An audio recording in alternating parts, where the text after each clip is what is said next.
one of the things that I sort of wonder about is, I mean, I know, T gets a lot of attention. Yeah. There are a lot of docs, clinics, consumer-facing brands that have popped up that make it really easy to get testosterone.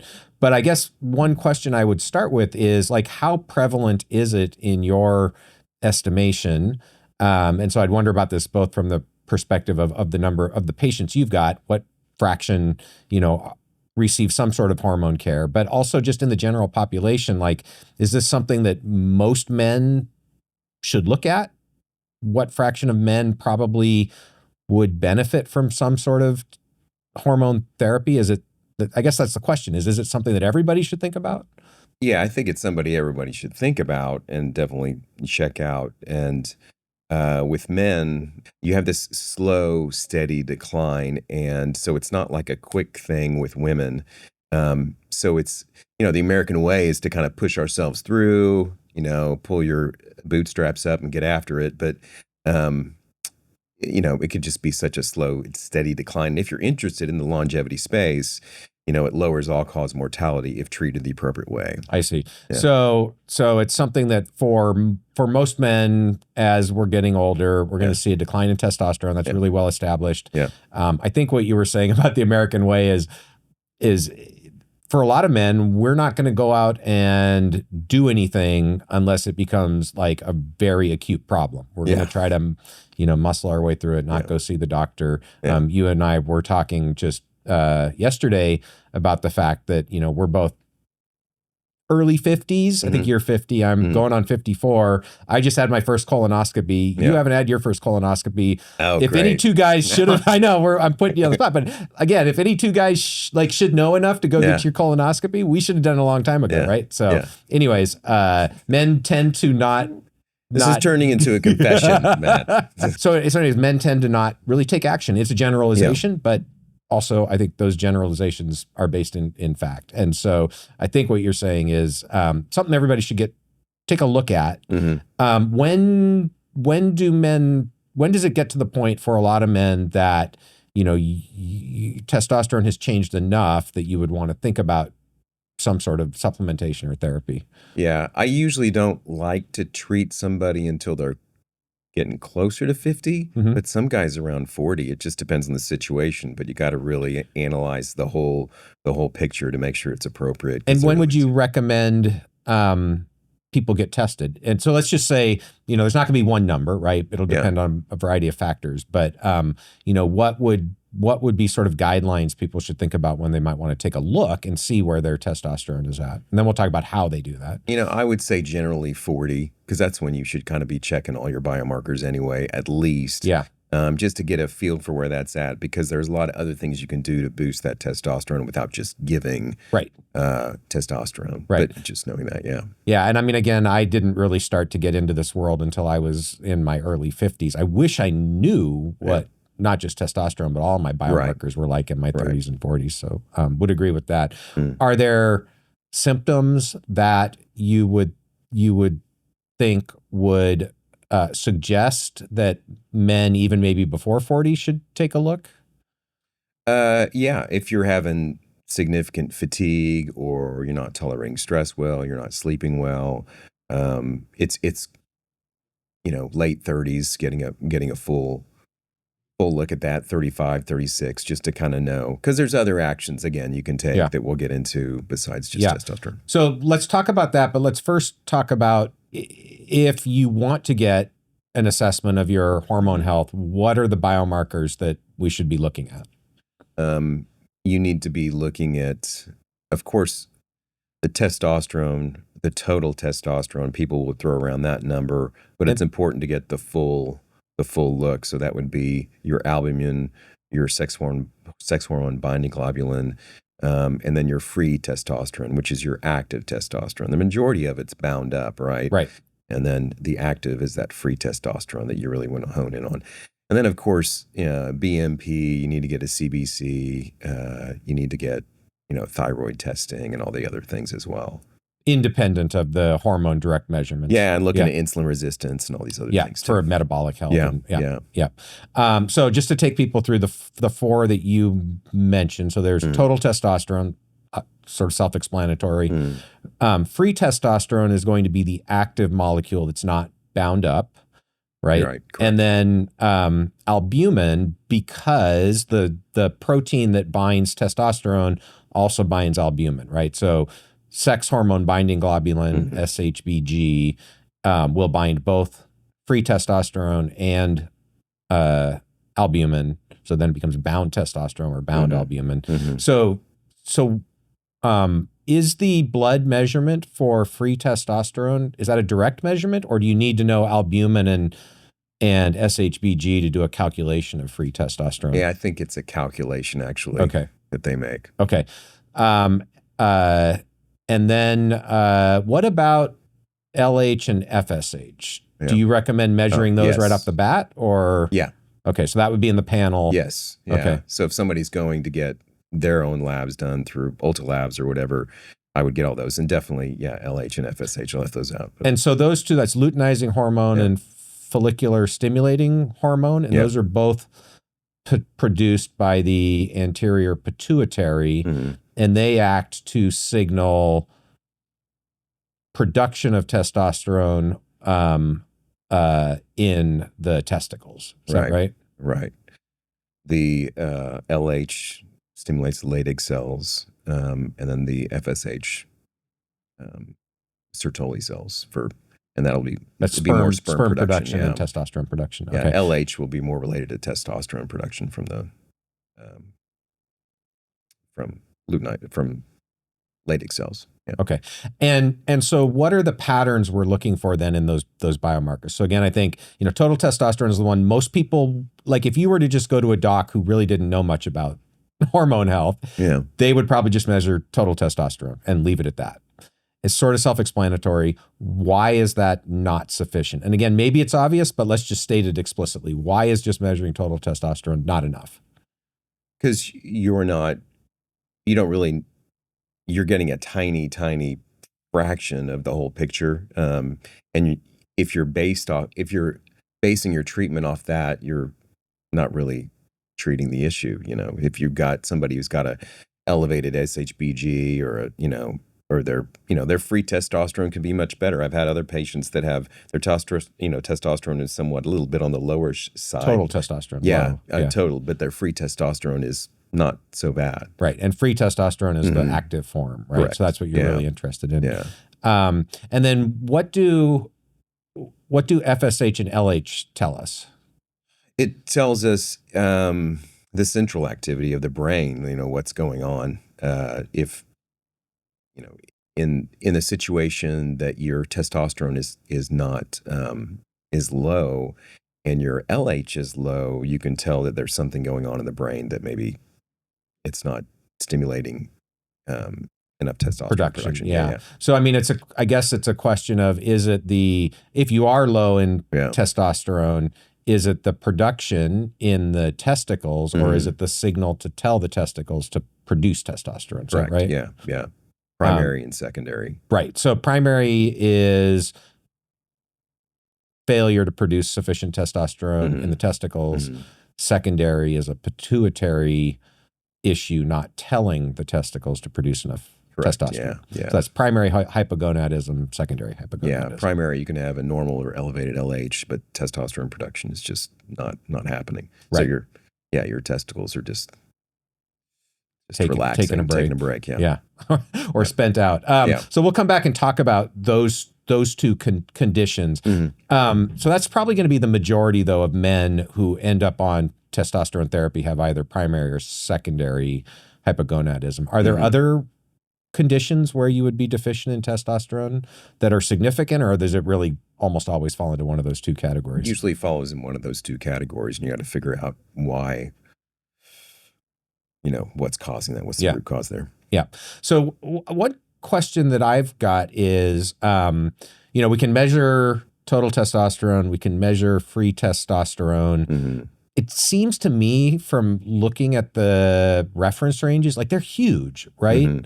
And so is that even really, like, do you feel like in and of itself, even if you know total testosterone, is that informative, or is it that there's so much individual variation that it's not really definitive in any way? Do I think it's useful? Yeah. Yeah, it gives me an idea, but somebody may have a testosterone that may be on the lowish side, but they're not having any symptoms, Right. tolerating stress, sleeping well, lean muscle mass looks good. Their DEXA looks great. Bone density is great. So there's not a big push to ever, go down that route. But yeah, I think it's useful. Yeah. So biochemical measurements, Yeah. symptoms. Yeah. So let's just quickly go through the symptoms. You tell me if I've missed any here. So one of the things I've heard people talk about a lot: fatigue, loss of lean mass or inability to gain muscle mass, exercising regularly, loss of bone density, loss of libido. Are there others that you look at that are kind of in that suite of testosterone deficiency? Stress tolerance is one you wouldn't think about. You've got testosterone receptors. How do you measure all over. stress tolerance? Yeah, it's more of a history Just taking. like I feel like stressed out. Yeah, and what's funny, a lot of times in our practice we'll have, the significant other, their spouse will be there too, and they'll say, "I'm doing fine," but the wife gives the true husband. story. Yeah, it's like, "Oh, he's up all night. He can't. He's freaking out." Yeah. So, and there's even testosterone receptors. Dry eyes. Isn't that crazy? Huh, interesting. Yeah. So that'll be something that'll come out and treated. That'll kind of go away. But that's not why you would treat it, just dry eye. But right. But there's a lot of people don't think of. We got testosterone receptors everywhere. Interesting. Yeah, because I hadn't heard of that as a potential symptom of low testosterone. Yeah. So this maybe is silly, but do you ever see the other direction? Are there any conditions where testosterone is too high? I haven't seen any. So if it is, it's very rare. Yeah. I didn't think it was. I just figured I'd ask. So what about? So here's part of the reason why I was asking about the reference ranges, though, because I mean, again, it seems to me that even free testosterone is a very sort of individual thing, and I again, this is speculation, but I speculate that there are people who have gone through all of their early adulthood with low free testosterone, and that's what their body's acclimated to. And maybe they've got more sensitivity of the receptors. Like, who knows? There could be any place in the signaling pathway that's more sensitive. And then there are people who've gone through with very high free testosterone, and that those people are probably going to be more likely to experience the symptomology as their testosterone is dropping off. And so I guess what I'm getting at is, I wonder if, one of the reasons to also measure FSH and LH is that this is speculating, but whatever your body's been acclimated to, when you drop out of that zone that your body's used to, that's if you're primary hypogonadism, that's when you're going to get this FSH and LH elevation, which would be a signal that your body's like, okay, come on, guys, we got to make more testosterone. Does that make sense? Yeah, like your parents telling you to clean your room. Right. Yes, that's true. So that may be a more predictive signal for whether the body itself is sensing a deficiency in testosterone. Yeah, and by the same token, if you're treated with exogenous testosterone, you'll cut off that feedback loop where the LH will decrease. Yeah. And actually, in that case, it probably like floors. Is that right? Yeah. Oftentimes it'll just floor. Yeah. So that's primary hypogonadism. Secondary hypogonadism. What do you see there in terms of the FSH and LH? You'll see a little drop in LH, but usually, I mean, in like say younger guys, if you manage the issue that's causing it, and if they're inclined to do so, then you can improve that on its own. And when you say manage the issue, what would you start with? So first of all, let me go ahead and answer that question. Then I've got a follow up. Looking at the whole picture, if you got somebody that's not sleeping well, stressed out, they're drinking too much, there's other issues going on in lifestyle. Factors, if you can get that and their stress management improve, then you can make a difference there. So would it be accurate to say that when you're talking about primary and secondary hypogonadism, secondary hypogonadism is going to be more likely to be addressable through lifestyle factors than primary? Does that seem right to you? In this country, yes. Yeah. What does that mean? You know, if you're European and relaxed and sleeping well and living right, I mean, it just seems like I don't know, you know, the stats on that. I'm just thinking more from a Yeah. physiological perspective. If secondary hypogonadism is more of a pituitary neurological cause, that lifestyle factors, again, I'm speculating, would be more likely to be able to offset that. Whereas if it's a structural problem with your testicles, that maybe it's too late. Yeah, Again, if you're 50, 52, 55, you know, and you're getting older, and you have primary hypogonadism, there's not, you know, the other things generally don't work. I mean, they just don't. Yeah. Like the clomiphene and the Yeah. HCG. Can we talk about clomiphene? So what is the use case there? That's for secondary hypogonadism, right? Yeah, and that's you know, it's kind of off label, of course, but it's a like an estrogen receptor modulator at the hypothalamus. So it kind of blocks that receptor, so your brain doesn't perceive the estrogen in the periphery, and so as a result of that, it stimulates gonadotropin releasing hormone to the anterior pituitary to therefore release more LH and FSH. So okay. you know, And then that will signal to the testicles, because in secondary hypogonadism, the testicles can do their job. They're just not being told to do their job. So you bump up FSH and LH. Yeah. And you can preserve spermatogenesis in somebody who's younger, because a lot, you know, that's a thing that a lot of guys, you know, I want to go into, and it's good to do all this other stuff first, because you never know what's going to happen. They might want to end up having kids, even though they say, I don't want to have kids anymore. I mean, who knows what's going to happen. So let's go through that story. So what is the concern if you have secondary hypogonadism, you just go right on testosterone, you're 32. Yeah. What's the concern? Yeah, man, that's so dangerous. I've seen people like that, and then they have fertility issues. You know, they said that, you know, I started on testosterone when I was younger without really, you know, proper evaluation. But and the reason for that is because when you take exogenous external testosterone, that's going to cause your own testicles to stop producing it, right?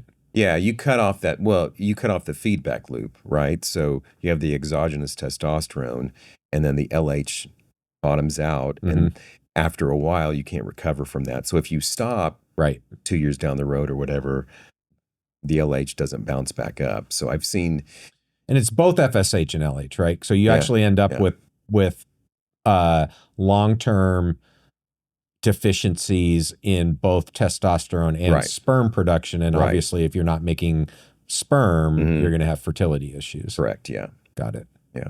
You know, anytime I start exogenous testosterone, we start with the idea in mind, okay, this is the plan. You know, you're potentially going to cut off your feedback loop and all that. So, I mean, if I understand what you're saying correctly, if you're a man and you're going to start taking exogenous testosterone, you should go into it with the plan. Number one, you're not going to have kids, and not going to have more kids. Number two, you're probably going to be doing that for the rest of your life if you want to maintain physiologically appropriate levels of testosterone. Now, that being said, if you're going, what we like to do is do a low level biweekly, like Monday, Friday, or and this is injection, right? Correct. Yeah. So you do small amounts, and there's even some, you know, cases where they, you know, do small amounts almost every day. What are we talking about when you say small amount? Just to put numbers on it. Small doses of testosterone. So, you know, we'll do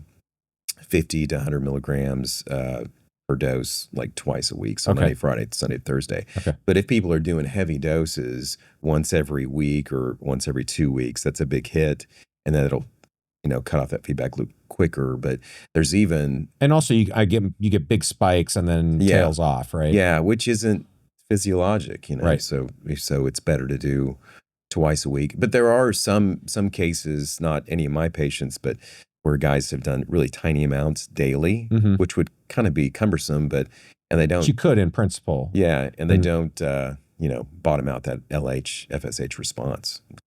And I mean, in either your experience or from what you've heard talking to other docs or other men, is there any difference in the symptomology when you do once a week, twice a week, daily, or can they all be pretty effective in terms of managing the symptoms, which is really what you're after if you're supplementing with testosterone, right? A lot of guys, when they do 2 times a week, they like that because there's less highs and lows. I mean, once a week is better than a big dose every month or every 2 weeks. Sure. But twice a week is where the latest, urologist and stuff actually recommend. But it just keeps it a little bit more level throughout the week, and so there's not any real highs and lows. And some guys are really sensitive to that if they have real highs. Right. And again, that's where it may be a personal thing. Yeah. You have to be aware of how your own symptoms are responding and kind of pay attention. And but most of your patients are on twice a week. Correct. Yeah. Okay. Yeah. And then there's obviously pellets, which I don't really like. I don't do personally. Yeah. So let's talk about the options. So there's the injections. That's just a subcutaneous injection. Yeah. Where? You can do it sub-Q anywhere, really, but I recommend, glute or quad. Okay. Yeah. And most of your patients do that themselves, or they come in the office and have it done in the office? The first time we'll kind of show them how to do it to make sure it's done right. Yeah. And then they'll do it, themselves. We'll just have everything sent right to them and they do it. I mean, I think there's, a perception out there, that doing and maybe this has changed a little bit with the GLP-1 agonists. A lot more people are doing injections at home, but there's a perception that, doing injections at home, I'm kind of scared of needles. And I mean, how do you address that with your patients? It's not a big deal. We use smaller needles too. It doesn't have to be a big, heavy thing.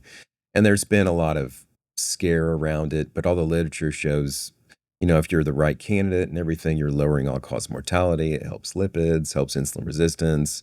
Right. So let's get to the benefits and risks and what the reality is. Yeah. But I actually, one question I wanted to ask. Sure. I think also there is some concern that if you're doing your own home injections, like you're at higher risk for bacterial infections, things like that. Mm-hmm. Have you seen that in your patients? It's funny. So I'm in Oklahoma, so we have some guys who are rural and everything and hard, great people and everything. But there's one guy, and if he's listening to this, he wouldn't care that I share this, but he sent me this picture and it had all this red area around the injection. This is the only one issue I've had. But you asked about infection. I asked him, I said, hey, are you cleaning the area like we talked about? Because you want to do an alcohol swab. He's like, no. It's like, dang it. So anyway, problem solved. It was resolved. But I haven't had any, there's been no issue. Yeah. And so I think that's a process that's a challenge. Yeah. But I mean, if I understand correctly, so you have the alcohol wipes, take them out, you clean the skin, you clean the top of the vial, and then you haven't had any trouble with infections beyond that. Yeah. Okay.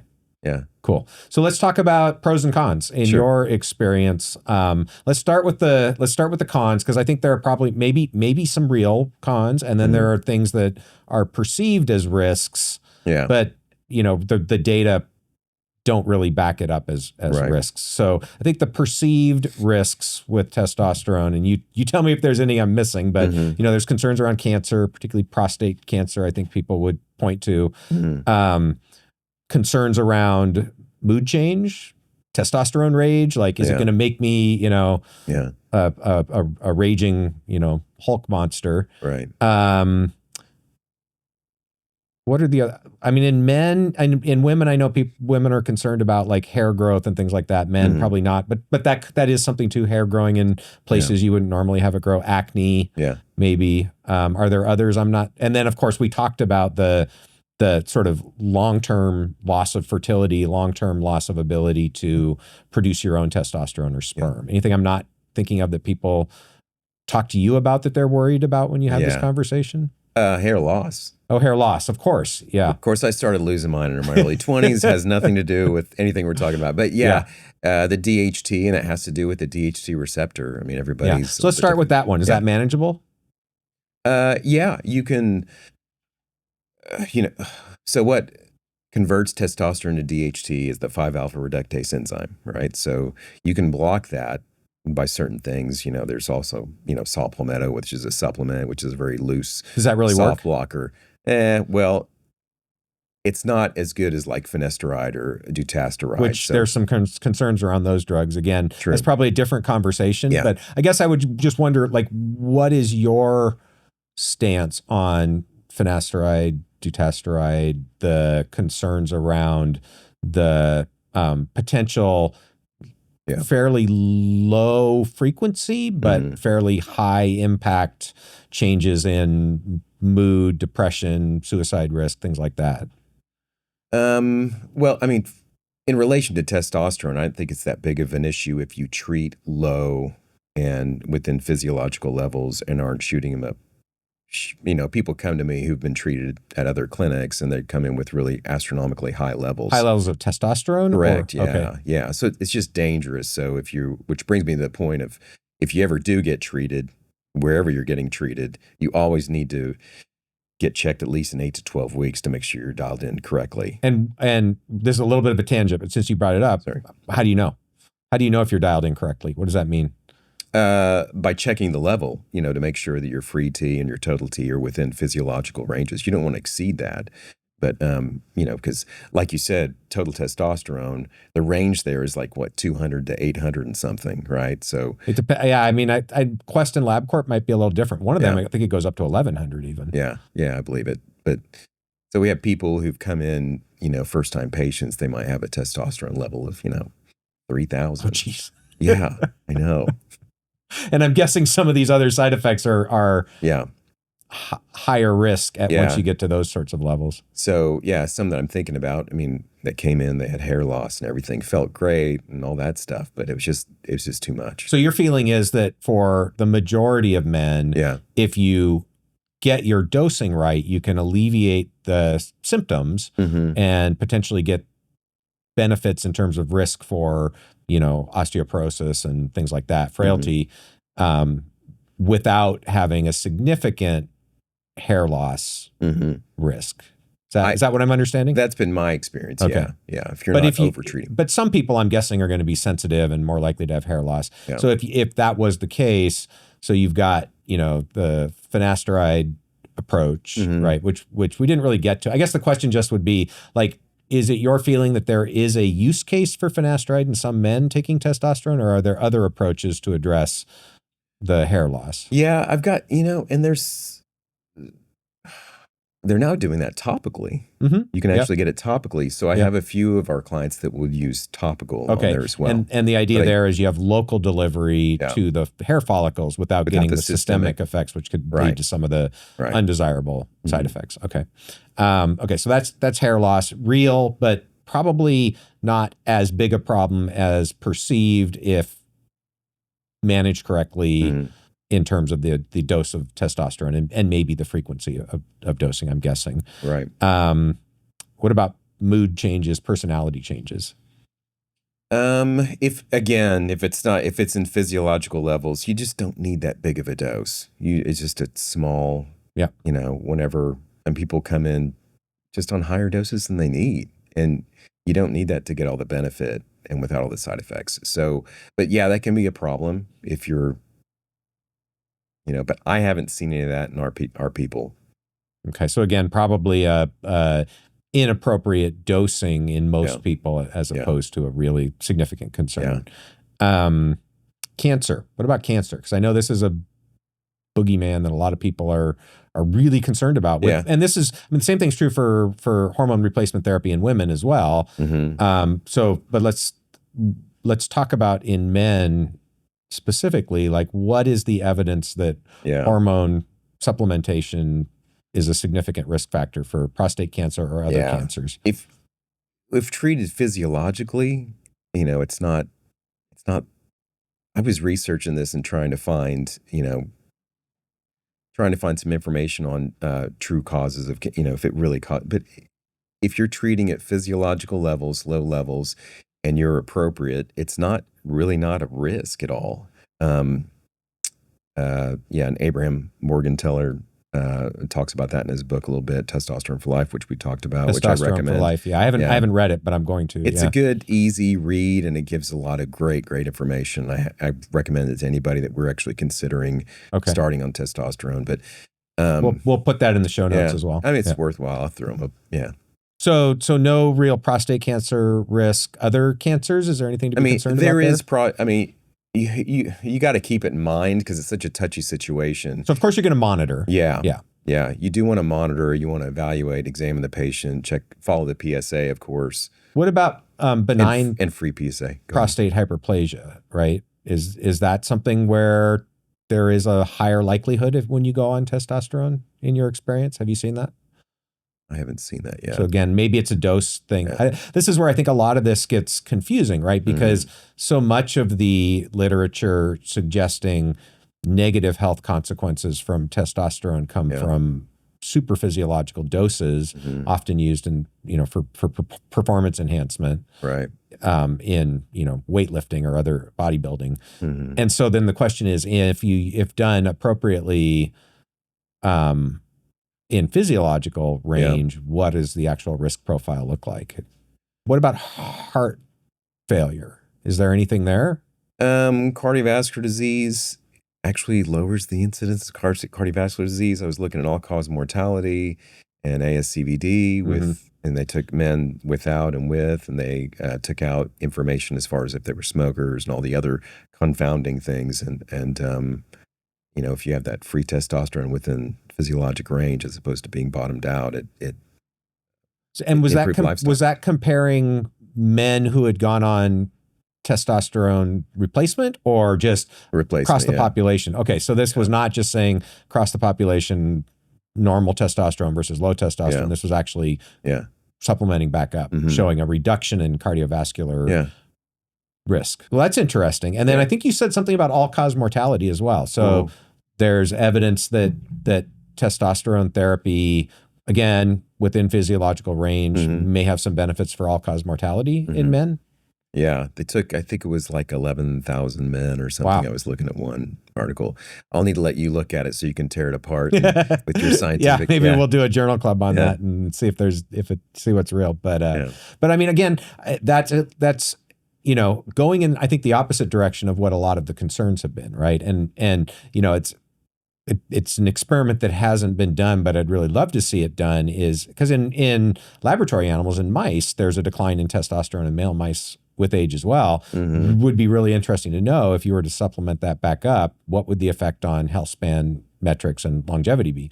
Nobody's done the experiment. Nobody's done that experiment. Has not been done. In rodents? Nope. In mice? Really? Can you believe that?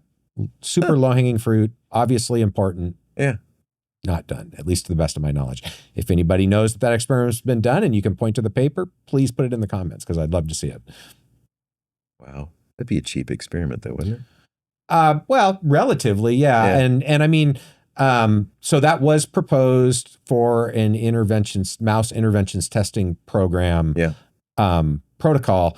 One of the challenges is that it would be doable but difficult if it wasn't an oral form, because you'd have to do injections into the mice, daily or at least bi-weekly. So there's some things that make it a little bit harder than like a rapamycin experiment, but certainly doable. But that does raise a question in my mind, is there are orally available forms of testosterone. So we talked a little bit about, maybe we should just go back and talk about the different forms. There's the injection, there's the oral form. So let's touch on that quickly. What are your thoughts on the oral testosterone? And so and correct me if I'm wrong, my understanding is there was an oral form several years ago, and that was found to cause liver and kidney problems. Is that right? Yeah. Because of the way it was metabolized. And so now there's a newer version, Jitenzo, there's probably others, that bypass the liver. So in theory, bypass the liver issues. What are your thoughts on that form? I haven't used Jitenzo, and I don't, everything that I've seen on that, I just, from personal experience. I So like to know, I like to be able to follow it directly with labs, so I know exactly where we're at. And it can get kind of sketchy with some of those. And I don't, if you're really bypassing the liver or not, yeah. it's just pretty risky. So, Okay. anyway, So you favor yeah. injection over oral. What about the other forms? There's the skin creams, right? Topical. Yeah, topical can be great. It's kind of a little cumbersome. A lot of guys don't want to use that daily, but and again with that, it's you got to be careful because of it's not really reflective in the blood work.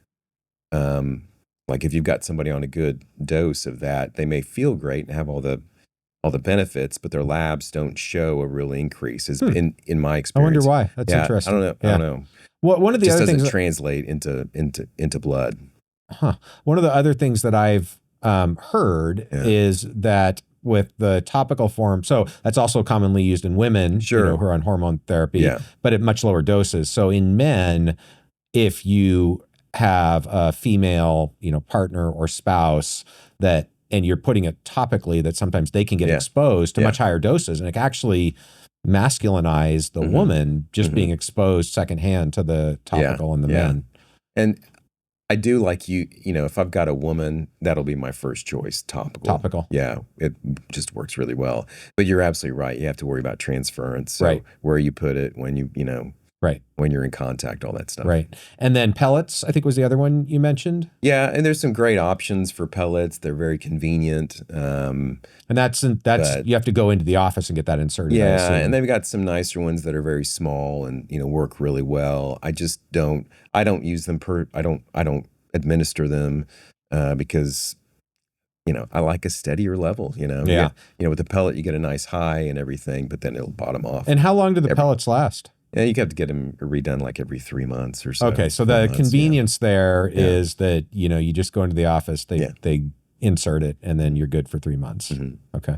Yeah. So we talked about a lot of the side effects, and I think the take home, correct me if I'm wrong, from your perspective, is that if dosing is managed appropriately, that there are really not many significant risks associated with testosterone therapy in men. The hair loss is probably real for some men. That can be managed to a large extent. The big risk would be permanent loss of fertility and ability to produce your own testosterone. Meaning, again, if you wanted to maintain those testosterone levels, you probably are going to be doing this for the rest of your life. Anything else that I'm not thinking of on the risk side that is relevant or that you've picked up on in your patients? No. Okay. So what about the benefits? What are the benefits of testosterone therapy in men who need it? Again, we're not talking about everybody going in and trying to jack up your testosterone. Yeah.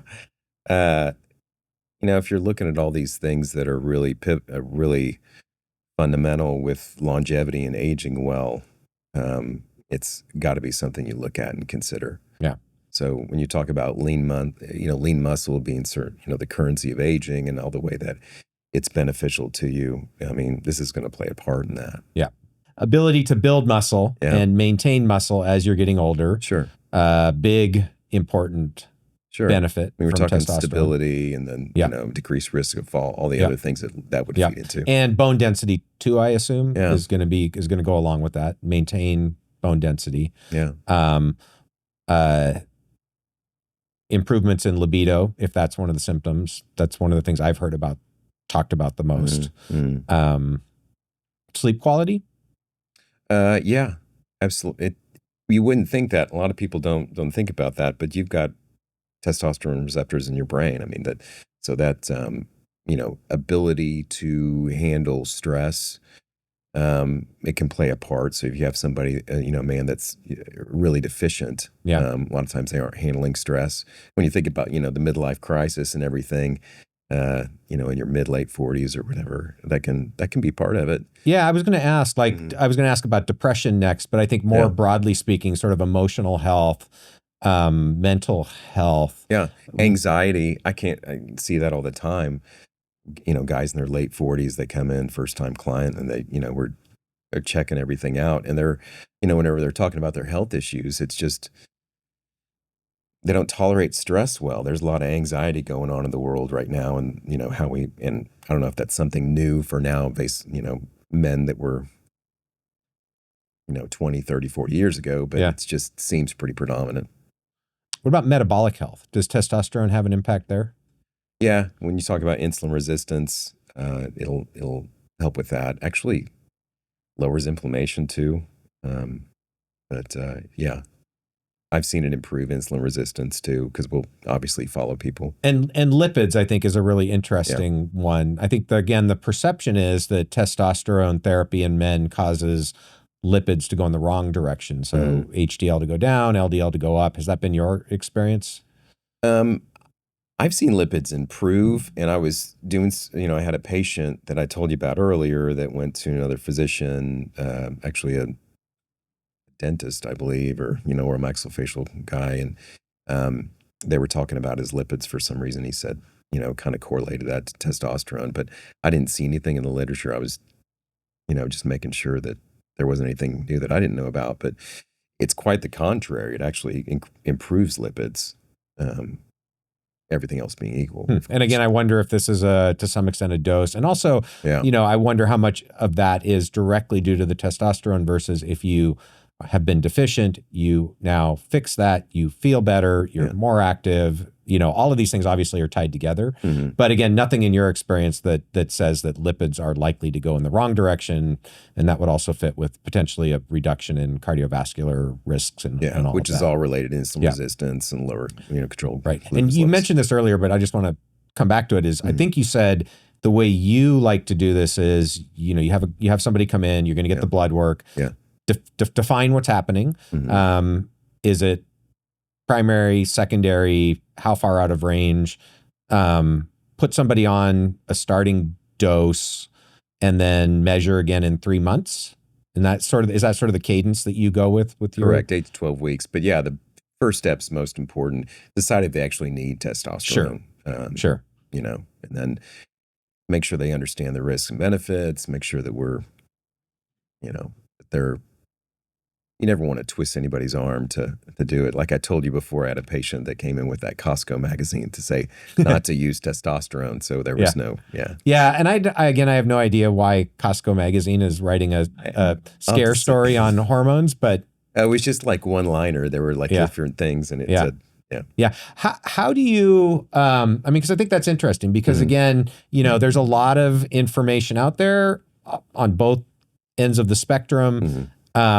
And I would suggest, again, probably somewhere in the middle is the truth. But, there are people on one end of the spectrum who are saying, testosterone is going to be toxic and, going to cause all these negative side effects and nobody should ever do testosterone therapy. No man should ever do testosterone replacement therapy. And then there are, people over here who are, I don't know that there are a lot of people saying you should do super physiological levels of testosterone, but there are a lot of people who are prescribing testosterone for any guy who comes through the door. Yeah. And I think you were talking about, you see a lot of your patients come in and they've got 3 times the physiological level. Yeah. And I think the right answer is somewhere in the middle. But, how, and again, maybe there's no right way to answer this, but how do you think about both ends of that spectrum, right? What do how should people navigate? Like, where can I find the real information, the real truth? Because they're going to get bombarded with all of this stuff. Find a good provider. There's another side effect we need to mention is polycythemia. Not to backtrack a bit, but I do want to mention that it's something to watch out for. So it's where your H&H, hemoglobin, hematocrit can bump up.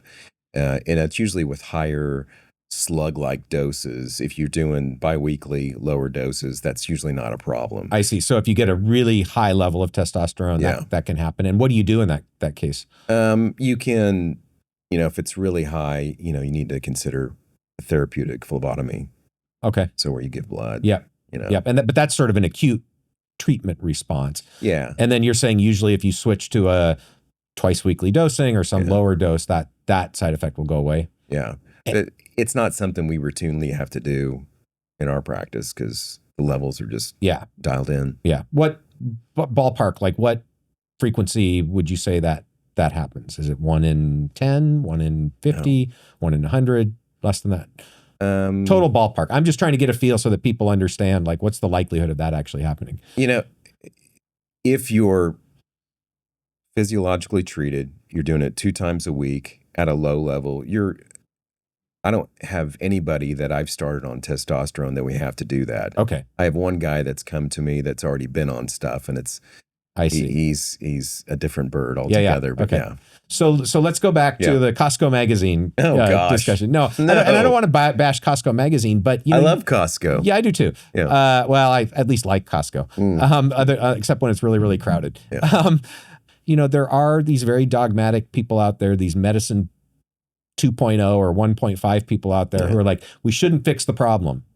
Right? Until somebody has a chronic disease, and then maybe we'll try to cure the disease. Right. And so, how I'd like to hear from you, like, what is your response to people who are getting that sort of message with respect to this question of hormone therapy? Like, we shouldn't fix the problem. Like, we shouldn't. We should wait until you have some, you're so frail that you can't get out of bed. Yeah. Well, I think it's ridiculous. Whenever you look at the people that I've met who have been in their 80s, who might look like they're in their 60s, or they have the activity of who are, skiing and doing all the things and still exercising and traveling and doing all the things I want to do, and reverse engineering that, and asking those people, okay, what are you doing? What's your lifestyle like? And, I want to do that. And low physiological level of testosterone, you'd be surprised. It's just a low bit. It makes all the difference in the world with this. And that's how I want to live. And if you want to focus on all these longevity parameters, it's just a low-hanging fruit on that, as far as I'm concerned. Right. And again, the upside is definitely outweighs the downside. Right. And I think, we should be clear. I think at this point, although you did say there's some evidence for all-cause mortality, but I think at this point, it's really not clear that this is a longevity intervention in the sense that it's going to make you live longer. Right. But from a health span, quality of life perspective, at least for many men, it can really move the needle in a positive direction if done properly. And then the flip side is, I think part of the reason why you've got so many people over here who are like, testosterone bad, don't ever do it, is because of these people over here that are abusing it by just giving it out like candy and not being responsible in the way it's being dosed. And so that's partly why I think you've got this challenge that we're facing, is like, what's the real story here? Yeah, there's been a lot of abuse. Like when we were growing up, thinking about, testosterone bad and all that stuff. Because in the context, it was always somebody abusing it. It was never in a physiologic level ever. That was just not part of the discussion. Yeah. So there's still a lot of that. And, medicine traditionally, it's hard to change or to, because we're still hanging on to information that's 50 or 60 years old whenever it comes to concerns and cancer. And then you see, Netflix specials with like Vince McMahon talking, WWE and all that stuff, and guys dying. So yeah. And I agree with you, but I think, testosterone is interesting because at least it seems like, from my perspective, there has been a deregulatory component here, because at least it's the perception. And I think the reality is that anybody can go on the internet, sign up for a 30-minute consultation with some MD and get testosterone. Yeah. And that strikes me as a big part of the problem here in actually figuring out what's real. Yeah. Not because it's necessarily wrong that you could go get telehealth care and be appropriately prescribed testosterone, but because I feel like a lot of the business incentive on that side is to just give it out. Right. Not actually figure out who needs it and how much do they need and what blood work do they need to monitor it. Yeah. And it's a controlled substance. Yeah. Right. So, but the steps, I would say for anybody, first decide, is it right for you? Are you truly a candidate? Really? And again, let's just be explicit. We kind of talked about it, but what does that mean? So what would be the things that you would ask to determine if it's right for somebody? Yeah, their age, their lifestyle, their sleep, and have they done everything? If they're 39, 38, can we increase it in other ways? Look at nutrition, resistance weight training can boost it. Nutrient dense food, stress tolerance. If their cortisol levels shot through the roof because they're stressed out all the time, so taking care of all that. If it's still low, then there are other things to use as well. Clomid, HCG, those other things to boost it, and then they may be a candidate. And if they are a candidate, then treating it the right way, 2 times a week would be my recommendation, lower levels, and then rechecking in 8 to 12 weeks to make sure it's appropriate. You got it dialed in. Yeah. Yeah. Okay. And start low. Don't start with the high. I mean, it's not necessary. Right. And you can always continue to increase the dose as needed. Yeah. Yep. So what fraction of your clients would you say end up on some form of hormone therapy? Of the men in our practice? Yeah. Yeah. Our practice is generally 40 to 60, 70. And I'd say of that age range of our people, probably about 70%. Okay. I would say. And there's obviously going to be some self-selection because of the kind of medical care you provide. You have a concierge practice. Right. And I get that this is totally speculative, so we're going to frame it as this is just a guess. Mm-hmm. But in the general population in America, what fraction of men, let's just say 50 and up, would probably benefit from some low-dose testosterone therapy? Now, this is going to be controversial potentially.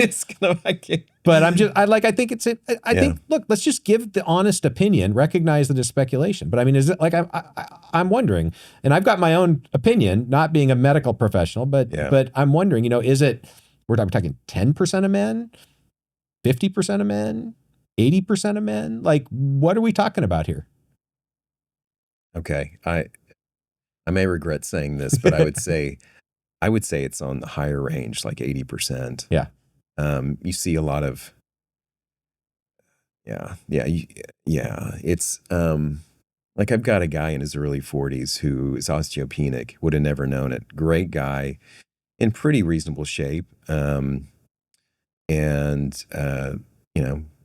Enjoys bourbon and stuff like that. But, there are some other things we need to dial in, but he's in his early 40s, he's osteopenic.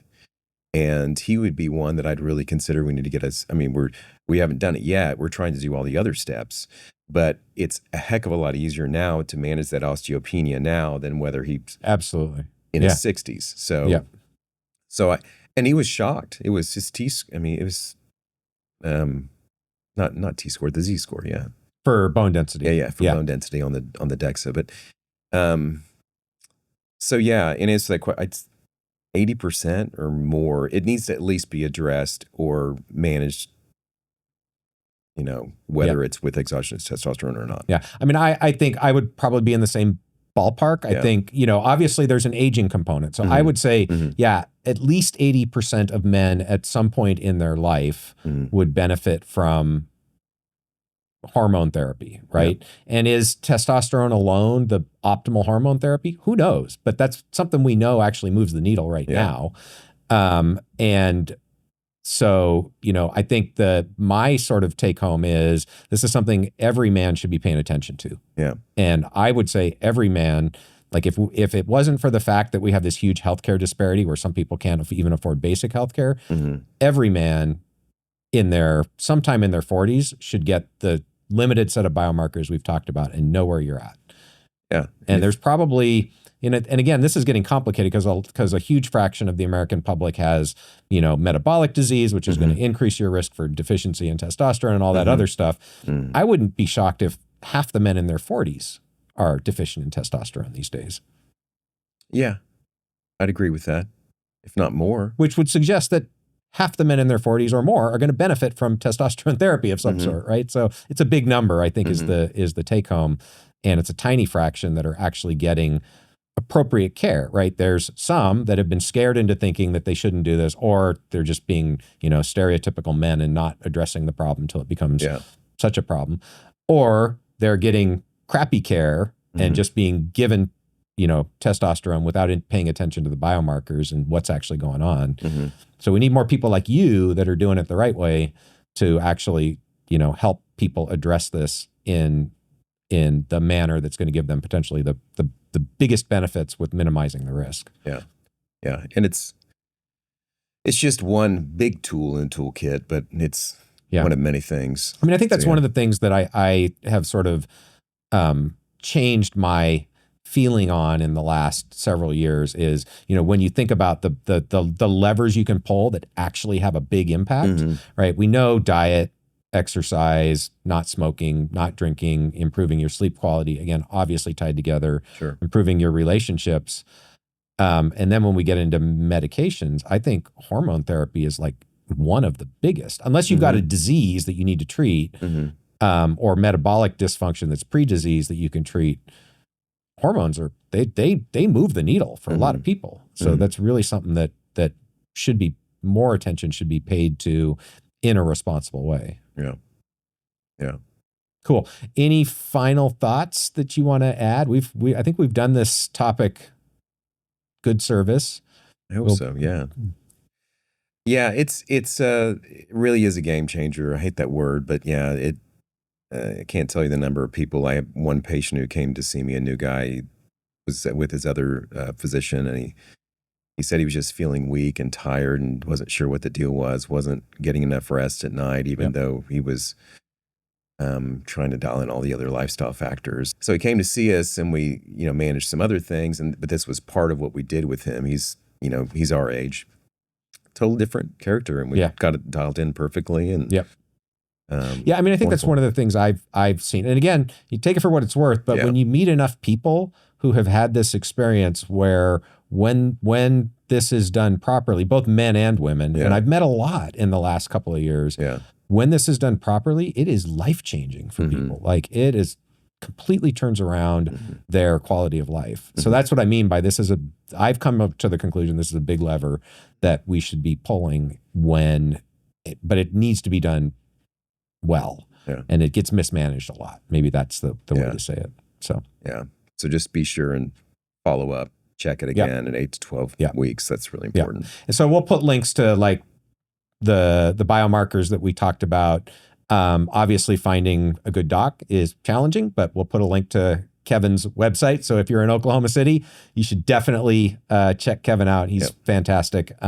We do a lot with hormones at Optispan as well. It's part of our programs. And there are lots of other good docs out there in this space. But I think finding good care, and one way to be prepared for that is if you know what questions to ask. So hopefully this episode has given people the tools to be able to ask and know what some of the answers should be when they talk about this with their providers. Great. Well, thank you for a fun conversation. I think it's been informative. I've learned some stuff. Always appreciate having you on. Yeah, it's always fun. Love the Optispan podcast, and thanks for having me. Absolutely. Yeah. And thank you for watching. As always, if you have any questions or comments, please post them below. If you're not yet a subscriber, I don't know what your problem is, but you know where the button is. And I hope to see you next time on the Optispan podcast.